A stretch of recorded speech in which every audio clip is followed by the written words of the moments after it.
So when you are entering into this game of UPSC or MPSC, make sure that you have to sacrifice anything which will take you to your goal.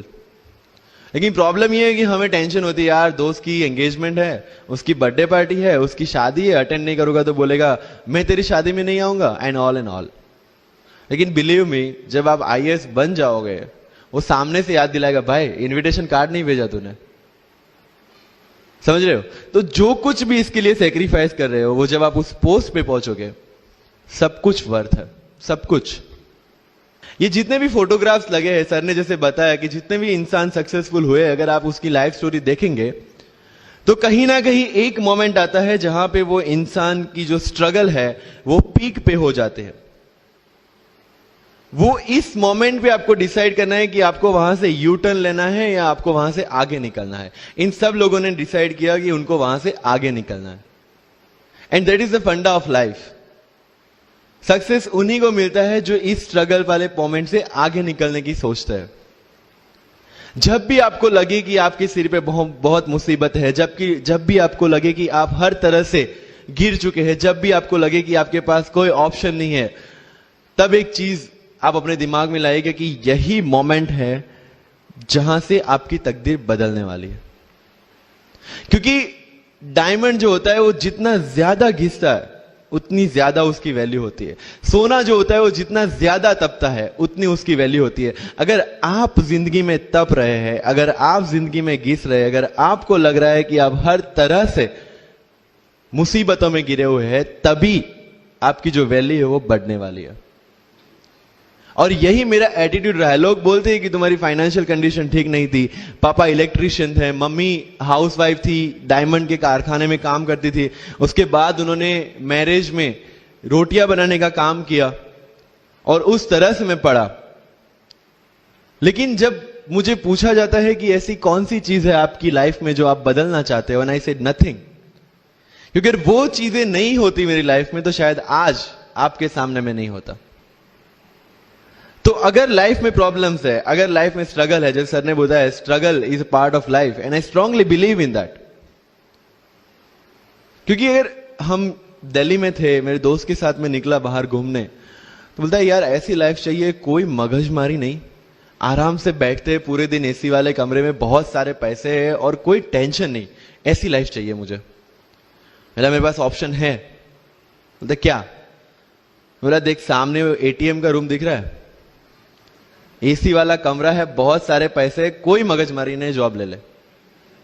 क्यों IAS IPS में दिमाग खराब कर रहा है? अगर struggle नहीं चाहिए तो you have to compromise with that life. जब भारत वर्ष का सपना चंद्रगुप्त ने देखा, चाणक्य ने देखा, और उस भारत वर्ष को बनाने के लिए जब ये संघर्ष जारी था, और तब राजा धनानंद की डॉटर दूरदराज से चंद्रगुप्त को प्यार हो जाता है, और जब चाणक्य उनको बोलते हैं कि नहीं तुम्हें उससे दूर रहना है, और तब चंद्रगुप्त बोलता है आचार्य कभी कभी सोचता हूं कि जिंदगी में या ये भारत के सम्राट बनने के लिए इतना त्याग, इतना बलिदान ना देना होता तो.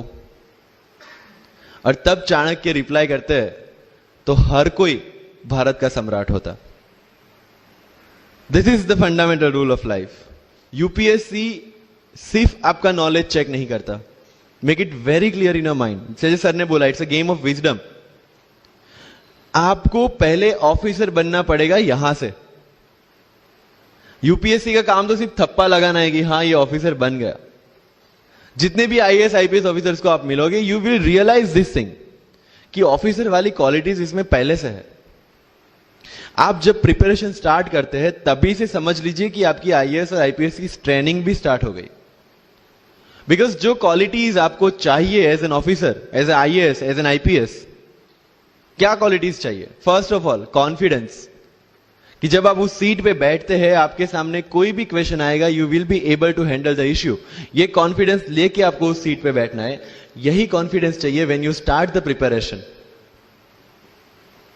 डिसीजन मेकिंग, अगर हर एक टॉपिक पे आप हर एक कोई को पूछने जाते हैं भाई इसमें कौन सी बुक पढ़ूं, इसमें क्या पढ़ूं, इसमें क्या करूं, then you are not suitable for this exam.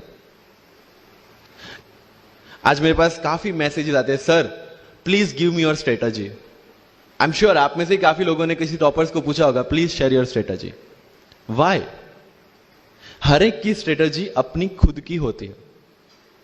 अगर आज 990 लोग यूपीएससी में सिलेक्ट हुए तो यू विल गेट 990 स्ट्रेटजीज, क्योंकि हर एक की स्ट्रेंथ और हर एक की वीकनेस अलग है। You have to understand this.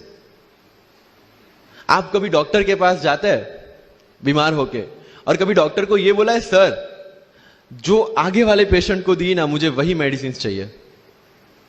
Did you से लाइक दैट? नो, क्योंकि उसकी बीमारी अलग है, मेरी बीमारी अलग है। सेम चीज विद यूपीएससी। आपकी स्ट्रेंथ और आपकी वीकनेसेस अलग है, किसी टॉपर की स्ट्रेंथ और किसी टॉपर की वीकनेसेस अलग है। Why should I walk on the same path, जबकि मुझे पता है कि वो मेरे लिए बना ही नहीं। I have to create my own path. मेरा यूपीएससी का जो बुक लिस्ट है, वो अगर आप देखेंगे ना, तो यू विल फाइंड कि ये completely out of the box book list है। मैंने कभी लक्ष्मीकांत नहीं पढ़ी। आई नो यूपीएससी फ्रेटर्निटी के लिए ये बहुत बड़ा स्टेटमेंट है। I never read Shankar IAS, I never read Yojana, I never read Kurukshetra. I didn't do writing practice for mains. मैंने मेंस में GS2, GS3, GS4 का एक एक पेपर, एक ऐसे और ऑप्शनल का एक एक पेपर लिखा है। That's all about my writing practice. Because I knew what are my strength and what are my weaknesses. Mains में 3 चीजें होती है, hand writing, speed and content. When I was so sure about my handwriting and my speed, why should I waste my time on writing the papers? Instead of that, I focused on improving my content. Getting my point? So if you are the aspirant की जिसको लगता है कि 3 घंटे में मेरे से paper finish नहीं होता, then go for writing practice. Then write as much as you can because you need that. But किसी टॉपर ने 50 पेपर लिखे हैं, 3 टेस्ट सीरीज ज्वाइन किया है, इसलिए मुझे भी करना पड़ेगा। No, that is not the rule in UPSC. किसी ने ये टेस्ट सीरीज ज्वाइन की, मैं वहां चला गया, किसी ने वो टेस्ट सीरीज की, मैं वहां चला गया। No, you have to create your own path, and this was the biggest part of my UPSC preparation. सुनो सबकी, करो मन की। This is applicability of your mind, क्योंकि आपकी स्ट्रेंथ, आपकी वीकनेस आपसे ज्यादा अच्छा कोई नहीं जानता। आपके पेरेंट्स भी नहीं, आपका सबसे क्लोज टीचर भी नहीं। आपको 3 बार चीजें पढ़ के समझ में आती है, किसी को 5 बार पढ़ के समझ में आती है, किसी को 1 बार समझ में आ जाती है। But I want follow the same path जो आगे लोगों ने फॉलो किया है। वो मेरे लिए बना ही नहीं है। I have create my own path. Getting my point? Yes और नो? सो जो मजदूरी है वो सड़क पे एक इंसान 12 घंटे गड्ढा खोद के भी करता है, और एक टॉप कंपनी का सीईओ भी 12 घंटे दिमाग चला के मेहनत करता है। लेकिन how he is different from that person on the road? Because he uses his mind. In UPSC we are suppose to do the same. मुझे पता चला कि भाई लक्ष्मीकांत मेरी मेंस की रिक्वायरमेंट फुलफिल नहीं करता। प्रीलिम्स, जैसे सर ने बताया, was not into consideration. I know कि उसमें सिर्फ एक ब्रिज क्रॉस करना है, एक हर्डल क्रॉस करना है। अगर मैं प्रीलिम्स में 180 भी लेके आया, 190, इवन 200 भी लेके आया, तो मेंस में तो मैं सबके बराबर ही खड़ा हूं। Why to waste your time and energy on something which is just qualifying? Instead of that put your focus and energy to something, Mains and interview, कि जिसकी वजह से आपको सर्विस मिलना है। Good marks in Mains ensure that you are in the list. Good marks in interview ensure that you get the service of your preference. Prelims is about quality, Mains is about quantity. Prelims में always मेरा target एक ही था, जो भी test में देता था, जो भी मैं सॉल्व करता था, I just need to cross 120, that's all. जितना सेफली मैं 120 क्रॉस कर लेता था, I put the paper aside, क्योंकि आज तक यूपीएससी का कट ऑफ कभी 120 से ऊपर गया नहीं और जाने वाला नहीं है। That was very clear in my mind. So minimum risk लेके मैक्सिमम आउटपुट लेना, वो प्रीलिम्स का काम था। एंड उसके लिए आपको सिर्फ प्रैक्टिस ही चाहिए। As sir said, there is no separate preparation for prelims. What I did, January तक मेंस ओरिएंटेड प्रिपरेशन, February से I started test series. Vajiram में January से टेस्ट सीरीज स्टार्ट हो जाती है। I started test series, I started revising the things and then prelims आ गया, दे दिया, खत्म। So मेरा स्ट्रिक्टली एक ही चीज आपको कहना है कि अगर आपका प्रीलिम्स जून में है तो मिड ऑफ मई तक सारी टेस्ट सीरीज खत्म कीजिए। लास्ट 15 डेज में सिर्फ यूपीएससी के प्रीवियस ईयर के पेपर्स कीजिए, तो आपका जो माइंड सेट है वो यूपीएससी एंगल से सेट हो जाएगा।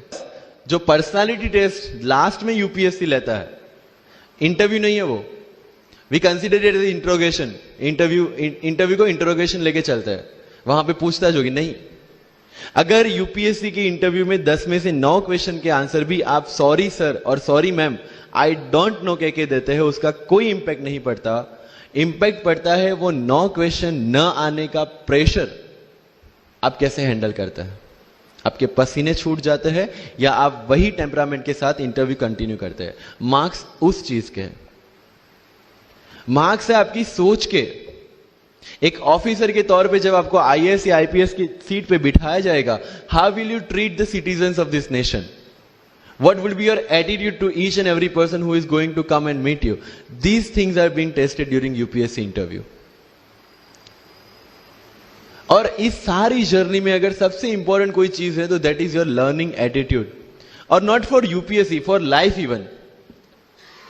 Because when I am speaking in front of you in Hindi and English, to be very clear, I belong to rural background of Gujarat, और मेरा स्टडी जो हुआ है वो पूरा गुजराती मीडियम में हुआ है, गवर्नमेंट स्कूल में।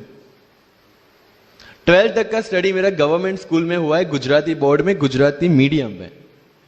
And yet I can give my UPSC interview in English in Delhi and score such marks. Where did it come from? कहां से आता है ये? मुझे अभी भी याद है, मेरा college national institute of technology Surat था, जहां पे मेरे साथ जो पढ़ने वाले बच्चे थे वो सारे सीबीएसई आईसीएसई वाले थे, और मैं एज ए एलियन वहां पे पहुंचा था, क्योंकि तब मुझे पता चला कि मैकडी जैसा भी कुछ है और उसमें बर्गर जैसा भी कुछ मिलता है। That was my first exposure to any metro city. एंड जब मैं उनसे इंटरेक्शन करता था और इंग्लिश बोलने की ट्राई करता था, तो जैसे संजू मूवी में इंग्लिश दिखाया गया है गुजरातियों का, जो जीरो को जीरो बोलते हैं, उसी तरह I was also like that. Mother